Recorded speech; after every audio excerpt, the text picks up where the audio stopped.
Hello, everyone, and thank you for joining today's discussion on intellectual property and how you can protect your assets from being poached by bad actors, both domestic and international, trying to poach your trade secrets. The thousands of daily cyber attacks against academic institutions, business and industry, and government severely undermines our nation's economic and national security. And this topic has gained greater significance as the attacks have become even more sophisticated than before. This comes from someone who has been on the receiving end of phone and computer network intrusions. Despite this being April Fool's Day, this topic is hardly a joke. With me today is Bill Honaker, member of the law firm Dickinson Wright, headquartered in Detroit. Before we get to you, Bill, and by way of introduction, my name is Noel Nevshehir. I'm Director of International Business Services and Global Strategic Partnerships for Automation Alley in Troy, Michigan. Created in 1999, Automation Alley is Michigan's Industry 4.0 Knowledge Center with more than 1,400 members. My roles and responsibilities include helping companies do business overseas and also to assist foreign companies set up their operations here in Michigan. William, it's a pleasure to talk to you again, and thank you for being with us today. I thought we would go ahead and start by having you introduce yourself to our audience and also provide a quick overview of your recently published book. By the way, a well-written book, I might add, entitled A Business Owner's Guide to Intellectual Property, Turn Your Ideas into Gold. When we spoke last week, you mentioned that the U.S. is falling behind in IP protection. And so you rightly point out that business owners tend to view IP as an afterthought. While companies know it's important, there are misconceptions and misunderstandings and a lot of confusion surrounding that. So I sort of set things up. Bill, I'm going to turn it over to you. If you could just introduce yourself. And I'm always interested in how people get interested or pursue these types of issues. So when you were a law student, did you know that this was like an area you were interested in going in, or was it just something that over time you developed an interest in and became an expert in? So Bill, go ahead. Well, thank you, Noel. Thanks for inviting me. Our pleasure. I went to engineering school, which is usually a prerequisite to being a patent attorney. Frankly, had no interest in being a patent attorney, didn't even know what an intellectual property lawyer was, much less a patent lawyer. And my senior year, one of my study partners was going to go into law and be an intellectual property lawyer. And I got to looking into it. It seemed like a good fit, and I've been there over the last 35 plus years. So it's challenging, it's interesting. You get to deal with very creative people every day, so I've loved every minute of it. Oh, that's for sure. It's always interesting to hear how people started their career, and sometimes it's just serendipitous, and other times you just never know where it's going to take you. So, making the mental leap from engineering school to law is a real interesting one. Yeah, I'd always wanted to go to law school. Sure. Like I said, I went to engineering school because I was good in math and science and had an interest in it, but my true intent was to go to law school. Mm-hmm. And then when I was in law school, I had the opportunity to have a practicing attorney, an intellectual property attorney, teach a class. And he suggested I go to the patent office to learn patent law. So I left the University of Toledo. I was born and raised in Toledo, Ohio. Went to Georgetown University Law School and worked at the patent office as an examiner. And then that's where my initial training was in intellectual property, and then continued on my entire career in it. Interesting. Geez. And, of course, we now have that USPTO office, U.S. Patent and Trademark office located in downtown Detroit. So yes. You still have interactions with some of the people you knew back in Washington? I do from time to time. We interact with the Patent and Trademark Office almost every day. Interestingly, when I was an examiner, the only place you could be an examiner was in Washington, not Washington, D.C., but in Virginia. Right. At the time, it was Arlington, then it moved to Alexandria. And I just heard recently they're going to possibly close down that office and then just have the regional offices. So, and that's a sign of the times where examiners, when I was an examiner, I had to go to work every day. now examiners work from home. So it's just That's part true. of technology and the way Yeah. things are going.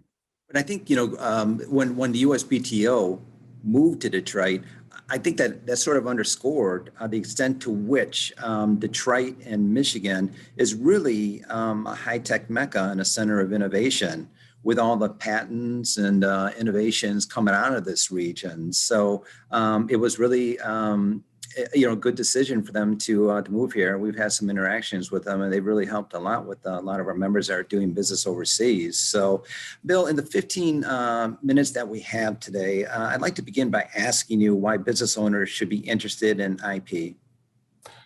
The main reason business owners should be interested in intellectual property is that it's never been more valuable than it is today. You'll read articles. There's a recent Forbes article that commented on the fact that intellectual property is now as high as 80% of a company's balance sheet. Most financial experts will say a well-managed intellectual property portfolio is at least a third of the total asset value of a business. So it's a huge asset. Every business has intellectual property. And as you mentioned in the introduction, most businesses treat it as an afterthought. And that's what prompted me, quite frankly, to start speaking nationally, because as a patent lawyer, or as an intellectual property lawyer, you're assuming everybody is paying attention to this asset. And when you get out and talk to business owners, they've got a lot of other things to be thinking about, and it tends to fall to the wayside. And then it's not an issue until it's a real problem. When I started my career around 30 years ago with the Detroit Regional Chamber, we were helping companies do business overseas. So there was this one automotive company I can't name, but nevertheless, they were from outside Ann Arbor. They set up their operations in China at the invitation of the Chinese government, and were working side by side with a state-owned company, only to find that a year or two later, after they established their operations outside of Shanghai, that People's Plant number 667 opened up down the street. We're making the exact same product as this automotive supplier was. Basically drove them out of business and almost caused them to go bankrupt here in the United States. So it's just such a critical issue. But you're right. I know a lot of times we do trade missions overseas, and people are so lathered up, about getting the sale and not thinking about protecting their trade secrets, IP included. So that said, what are the major types of intellectual property, and what makes them valuable? Trade secrets is one, and every business has trade secrets. Those are things that are valuable to your business that you can keep a secret. So every business has them. The other major intellectual property categories are patents, which typically protect inventions. Trademarks, again, every company has them, and that's your brand. Think of Nike or even the swoosh logo. Those are trademarks. And then one that's often forgotten but can be very valuable are copyrights.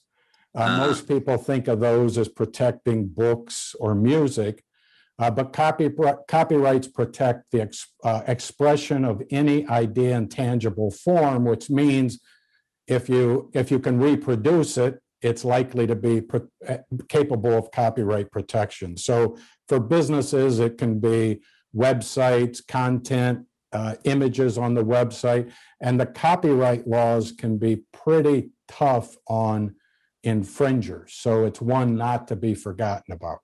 Right. And the value comes in. I can quickly, if you don't mind, shift to a quick slide. Sure. There's really 5 major IP drivers. Okay. Intellectual property gives you the right to prevent others from infringing. So that can result in higher selling price. If you've got a product or service and you're the only one that can provide it, you can demand a higher price. Same argument applies with regard to protecting market share. Additional revenue streams, you can license your intellectual property, you can sell it. Many companies make handsome incomes based upon the licensing of their intellectual property. Protect your business reputation. You don't want to be confused with somebody, particularly if they're not doing a good job. And then lastly, as we talked about, just overall greater business value. Great slide. All right. So I guess the next logical question is, what businesses need to know about international IP protection. And if I could follow up with that to ask that, again, I don't mean to pick on China, but once again, there was a incident where one of our members had an issue with intellectual property, so they went to litigate it in a Chinese court. Well, unfortunately, when there is the dispute between a U.S. and American company when they have operations in China, it has to be adjudicated by a local court, so they lose home field advantage. And there's also different interpretations of IP protection, between China and the United States. So again, what should business owners know about IP protection? Most importantly. There's two main things to understand. Number one, with regard to patents, if you want protection in other countries, as you indicated, for example, China, you ultimately have to get patent protection in that country. And there's international treaties that make it easier, less expensive to get protection in other countries. But one of the things you always should be thinking about as a business owner, where am I taking this? Where do I have existing markets? Where might I have markets? And then also be thinking about where might this product be counterfeited or knocked off, or something that I don't want to have happen, and look at getting patent protection in those countries. Another big area of concern for most businesses, especially those looking to go to other countries for business, and that's, most businesses today are looking to be global, and that's in the trademark area.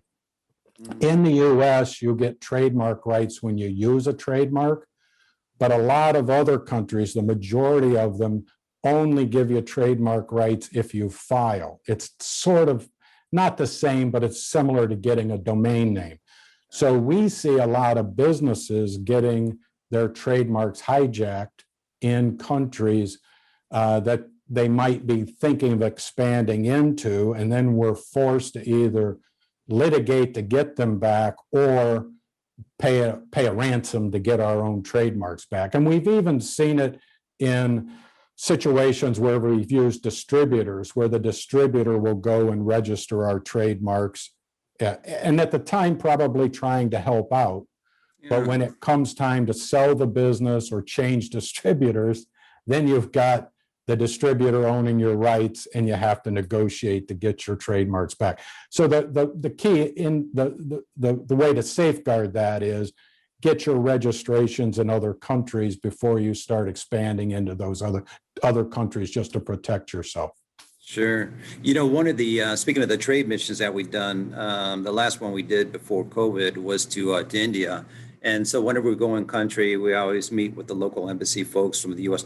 Commercial Service or the U.S. State Department, and they talk about, not just the opportunities, but the challenges of doing business in country. And this particular gentleman is brilliant. And he was also, he wasn't an attorney, but he was an expert in intellectual property protection. And he gave probably the best advice that you could give to any company on how to outfox the cyber thieves or the people that are smashing and grabbing your intellectual property. He said, with the quick pace of technology and in turn innovation, the best way to stay ahead of the cyber thieves is out innovate them. And technology has allowed us to do that because, if you recall, just look at a car. I remember back in the day, even in the 1990s, what would it take automotive companies like, 5 or 6 years from concept to actually rolling a vehicle off the production line? And now it's down to 12 months. And that also applies to other sophisticated technologies and products that are out there. You just have to continually out-innovate them. And the company that does it the best, at least in my view, is Apple. So, but what are your thoughts on that? I mean, I agree with that. If you can out-innovate, I agree. I think as you're innovating, you need to protect what you're innovating to the best you can, and not just give away some of your great products. That you've got your products and you've got your better editions of those products. Well, you might as well protect the stream. The one thing that comes to play in that innovation area, and I see this a lot in practice, and that's the other side of intellectual property, and that's when you potentially get yourself into an infringement issue, because you can innocently infringe intellectual property. There doesn't have to be an intent there. So, in fact, I'm dealing with a company right now. For 5 years, they've been revolutionizing this industry, finally got this product to launch, and then within weeks, they're facing a patent lawsuit because nobody looked to see if somebody else might have some intellectual property. So even though if you're innovating, you need to be aware of what your competition's doing and what the intellectual property landscape looks like. So you anticipated my next question. Why businesses need to be concerned about IP infringement? They need to be concerned, as I indicated. You can infringe someone's patent and not even know the patent's in existence. Exactly. That happens a lot. So you need to be looking at the minefield of intellectual property as you develop technology. And that one quick way to do that is keep track of what your competition's doing in the way of intellectual property. Another area where, and this is an area that is growing in the sense of it being a problem, and that's copyright infringement, where companies are clipping and pasting images off the internet. They're doing it innocently, thinking they can do that, and they can't. Well, there's entire businesses now who search the internet 24/7 for infringers with reverse image searching, and they send out letters demanding very, very high damages for copyright infringement. And there's not a lot of defense if you cut and paste it. It's just a negotiation at that point. So you can get into trouble that way. Theft of trade secrets, not knowing that you've hired an employee who showed up with technology innovation from his last employer. Nobody intended to take anything, but all of a sudden you have a very creative new engineer, and then you find out you're in the potential for a theft of trade secret lawsuit because that engineer brought technology with him or ideas from his former employer. That's right. And it happens to everyone. I found it interesting. Just recently, I read an article. Tesla, you would think, is at the top of their game with regard to trade secrets. They hired an engineer between Christmas and New Year's. Within a week, they marched him out of the building because he had uploaded, I think it was 25,000 pages of technology that Tesla was working on to his Dropbox account. So, it's a problem. You have to be careful, not just legally, but just technology-wise. They caught it, but it was surprising it could even happen to a company like that. Oh, yeah. So did he have nefarious intentions? Was he going to shot He that? said it was an accident. That he was just trying to back things up. I mean, the bane of a lot of these companies' existence are the flash drives, and how they download their all their information, and they take it overseas, and next thing you know, that flash drive goes missing. I mean, we always tell people whenever we go overseas to just leave their computers at home, and don't bring any flash drives, and certainly don't don't accept any flash drives that can contain potential malware, and not only get into your computer, but leapfrog, into your network back home. So, is there a system that helps business owners protect their IP and protect their business from infringement of other IPs?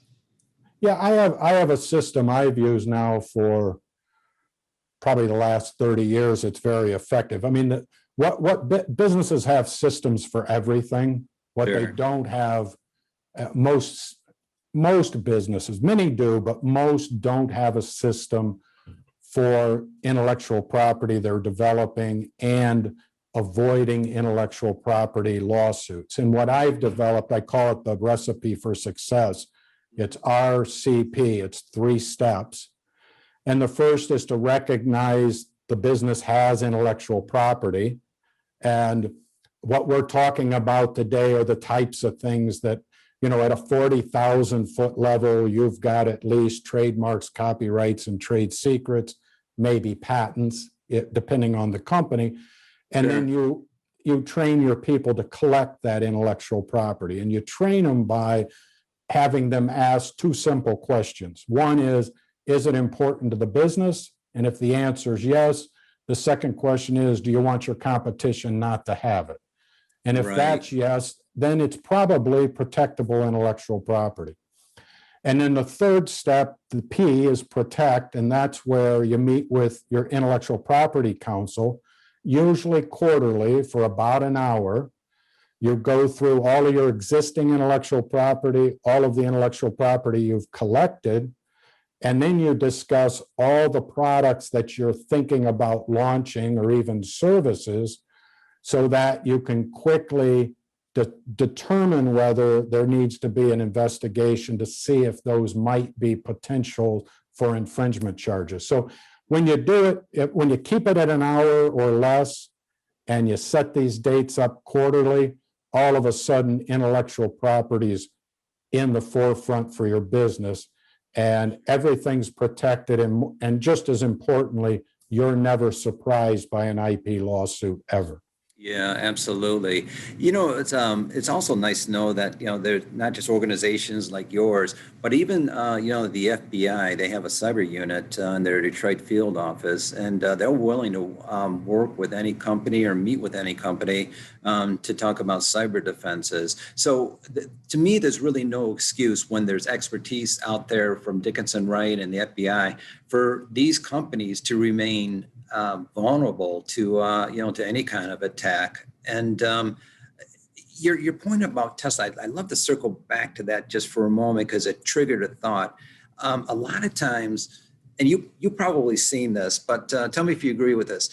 I've noticed that a lot of companies are so concerned about protecting the perimeter of their intellectual property and trade secrets that they forget about the most important threat vector, which is internal. It's their employees that are stealing from them, unfortunately. It's no different from a retail store where most theft is employee. It's inside, it's employee theft. Do you find that sometimes with, obviously Tesla, triggered that thought for me, but do you find that a lot that companies, that their employees will sometimes steal their technology and then shop it to their next employer?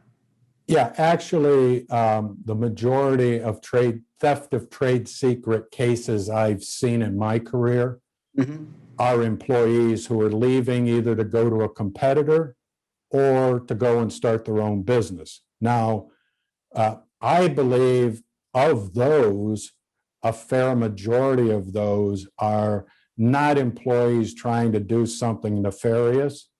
It's more innocent infringement. They don't understand this is important. And what I advise clients to do is to put a paragraph in their employment agreements regarding trade secrets and then have an exit interview and make it known to the employee that there are trade, you don't have to identify them, but there are trade secrets in this business and you've agreed not to disclose them.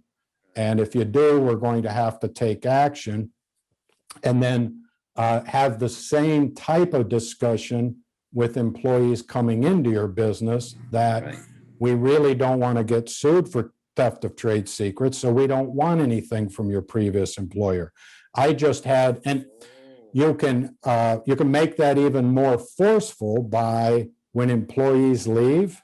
And this just happened to a client of mine who hired 2 engineers. The company that they left sent the employees and their new employer, my client, a letter saying they've signed this agreement. Here's the paragraphs. They have been exposed to trade secrets. We don't want you taking those trade secrets, and we're going to be watching and have to take action. It was a very nice letter, but what it triggered was in my client calling me and saying, do I have a problem? What do I need to do? I don't want, and then we walked through what to do with their new hire. So it's a preventive step that I think is extremely effective, because a lot of this is innocent takings. Yeah, I agree. I mean, these engineers, they gain knowledge. They're looking for the next rung in the ladder. Whether it's higher pay, better benefits, or hours, and it's just kind of they have this intuitive knowledge, but they really have to think real hard about what they do and what they say, because engineers by their very nature, they like to brag, and for good reason too. They're the most interesting people I know. But you're right. A lot of this is innocent, but you just had to be aware. So hence the NDAs and the non-compete agreements and the other things that companies put in place, and rightly so. So, we just have 2 minutes to go here, Bill. So I want to give it to you. What are your final thoughts, or the most important things you want to say, just so you're on message before we conclude the interview? What do you think the audience needs to know? Whether you need to reiterate what you've already said, or if there's anything else that would be of interest to them. Well, I think the one thing that every business needs to appreciate is that they have intellectual property and it's valuable. Yeah. And they need to really pay attention to that. They need to put in some type of a system so that it continually is reviewed and discussed within the organization, because it's valuable now. I think it's going to get even more valuable. I think depending on where the economy goes historically, when the economy is bad, that's when companies tend to quit developing or slow down development. But then they begin to look at their intellectual property portfolio and try and use that to maintain their markets and maintain their business through infringements and litigation. So by being aware of it on a regular basis, continually monitoring it, I think you'll grow your value in your business, while at the same time making sure your business isn't completely distracted by unnecessary litigation. And it's going to keep growing. It's going to be more important tomorrow than it is today. Oh yeah, for sure. I mean, this isn't a static issue. And as I alluded to earlier, I mean, the attacks are getting more and more sophisticated, especially, with the digitalization of the economy. And, I mean, there's, you have, I know I mentioned the Chinese, but you have the Russians, you have the North Koreans, you have all these other nation states that are looking, to steal U.S. technology. And it is amazing how many attacks we get a day. It's thousands of attacks, not just on business and industry, but academia and government institutions, because they realize we're the most innovative country in the world. And so if you're looking to to improve your economy in these countries, best way to do it is try to steal it, because China made a decision very early that why would we want to spend billions and billions basic or applied research and development when we could get it by hook or crook. And whether that's by, inviting Western companies to set up their operations in China, with the provision that they had to partner up with a state-owned Chinese company who eventually steals their intellectual property. There's just so many things that people need to be aware of. But Americans, we're very trusting, and we're easy to social engineer. So I always tell people that they just need to be very, very careful, and go ahead and trust, but always verify who you're doing business with, whether that's international or domestic. So anyway, well, Bill, thank you again for joining us today. We look forward to talking to you again down the road. This has really been, a great discussion for us, and we appreciate you sharing your firsthand insights and knowledge, not only about the problem, but solutions to it that companies can apply immediately. If people want to get a hold of you to ask follow-up questions from this interview, how do they do so? Call you? Could you give us your email? Yeah, you can call me. Best way to reach me is by phone. Okay. Or email, but phone is 248-318-7015. That's my cell phone. My email address is whonaker@dickinsonwright.com, and you can reach me there. I've got a slide I can put up with that information. Oh, yeah, please. Definitely. I believe it can. There we go. Perfect. Great.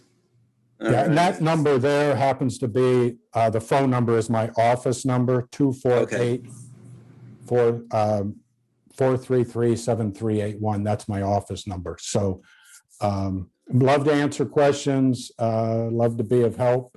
Give me a call and I'll sit down with you and talk intellectual property. Yeah, well, next time we reach out to you, we're hoping that the storm clouds have gone away. I mean, the pandemic storm clouds, and you can actually come to Automation Alley and meet face to face with our member companies, because again, this is really a very important issue to them. And they, like I said, I mean, this threat is going to get worse before it gets better, and they need to be aware of what the current and future threats are, so this way they can protect themselves accordingly. So, Bill, thank you again. Happy Easter to you and your family. Great seeing you, and we'll be in touch. Thank you, Noel. All Appreciate right, it very much. take care. Have a great Likewise. day.